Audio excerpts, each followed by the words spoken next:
Natasha Rizky puji Desta sosok ayah yang baik untuk 3 anaknya. Natasha Rizky memuji Desta sosok ayah yang sangat baik untuk anak-anaknya. Dikatakan Natasha Rizky, pola asuh yang dilakukan dirinya dan Desta untuk ketiga anaknya berjalan lancar tanpa kendala. Jadi sebenarnya kalau untuk parenting Acha sama Desta sih, alhamdulillah semuanya lancar, kata Natasha Rizky.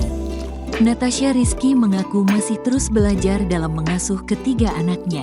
Sebenarnya kalau parenting itu kan, ya Acha juga masih belajar banget. Maksudnya Acha sampai kapanpun Acha akan terus belajar jadi orang tua.